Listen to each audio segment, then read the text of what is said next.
On Facebook. Okay, take those glasses off because it's just so much easier to see me without them. I'm gonna keep my hat on because I got some hat hair going on today. All right, so P-Rack and this moment. Hello, hello. Hi, Stephanie and Susan. And let's see who's ever on the Facebook. Elizabeth, how you doing? Okay, so today's December 18th. So it's day number 20 of my 30-day challenge. And I'm really pretty excited to share some ideas with you today. One is that I've realized that this whole 30-day challenge is really helpful to me, and it's helpful to get your comments and to see what you guys are interested in. Hi there, Carrie, and hi there, Carolyn. So it's really helpful for me to know, like, if this information that I'm sharing with you guys is helpful. So today we are going to talk about our gift wrapping. And when I first started my business back in, when I started my business when I was a college student, and then I started wholesaling after I graduated from college. And I went to a show. It was the American Craft Council show in West Springfield, Massachusetts. And I really didn't have a clue as to what I was doing. I was kind of just like, I made all this product and I brought it to the show and I set up my booth and I wrote $25,000 worth of orders, which was far and away more money than I'd ever earned in a year. Hi there, Geraldine and Wendy, and I can't read all these names, are coming up so quick, but thank you so much for being with me today. So back to the story. So I started my wholesale business. I did this craft fair. It was a wholesale craft fair that was promoted by the American Craft Council. And I had a booth that was just down the aisle from my like complete textile god mentor guy. His name was Randy Darwell, and he was a weaver, and he made the most incredible, like, he designed his own weave structures, and then he dyed yarn. It was just, his stuff was just mind-blowing, so cool. And he was such a sweetheart. I was kind of intimidated and so like shy to meet him. And I had written a paper about him when I was in college. So when I got to meet him in person, I was just like, oh my gosh, flattered. And he was such a lovely man, and we became friends. And the other thing that happened was I wrote $25,000 worth of business, and I had not expected to do that. So I went home and I quit my waitress job, and I had to start making product as fast as I could. And I hired my first employees, and I started shipping my first boxes to stores that sell my work. And it dawned on me as I was wrapping up these products that there was so much plastic in that whole system. Like, there's plastic tape. I was packaging things in plastic bags to keep them clean and tidy. And it was kind of disheartening. And I really, honestly, since that time, I've been really trying to figure out ways to work with less plastic. And one of the things that I found is paper tape. And we have this really funky old like machine. It sort of reminds me of like an old school cash register. Like, it's got this big handle, and it cuts the tape and wets it all at once. And that keeps us from having to use plastic tape. But the plastic bags are the things that are hard to get around. And I'm talking today about gift wrapping and how, you know, I use all kinds of fun things, and I brought some stuff to show you if I can find it in here. A big bag full of tricks. Let's see. So I love to use the funny papers to gift wrap. And actually, this is our local Berkshire Eagle newspaper. I've been saving the funny papers from the Sunday papers for the last couple of months to use for gift wrapping.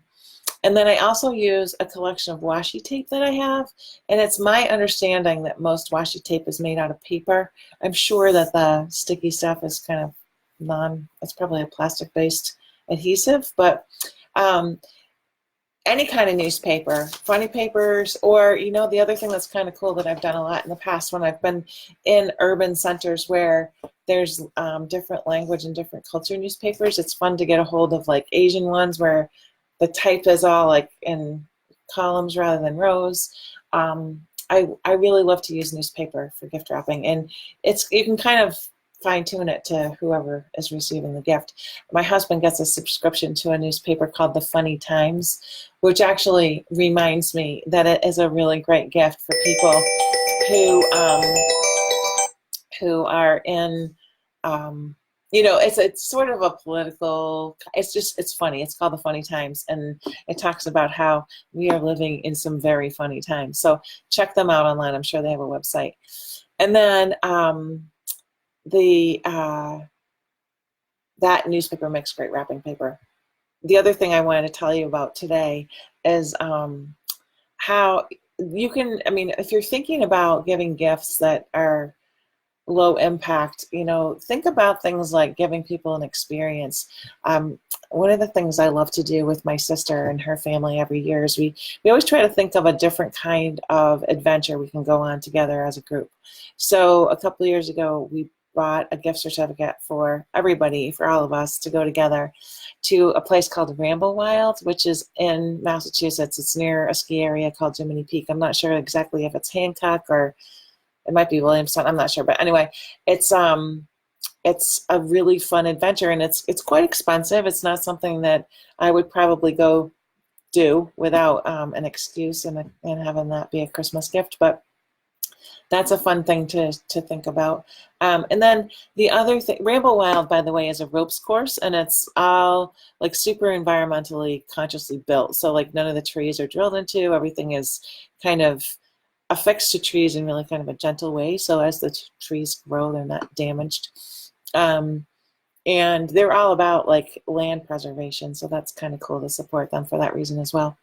And then the other thing that is a kind of fun gift, which is sort of self-serving, is that workshops and retreats. I am teaching a workshop just at the beginning of January in mindful mending, and it's actually not really mindful mending. It's called Textile Waste Alchemy, and it's kind of like you bring clothing that you love and want to make something meaningful with.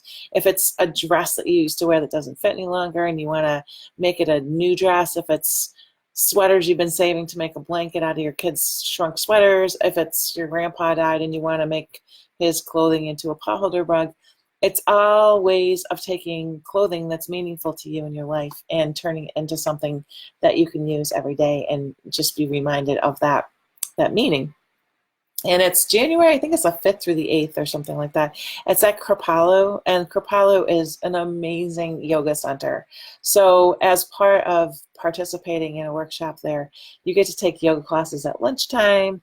The grounds are like breathtaking, just gorgeous.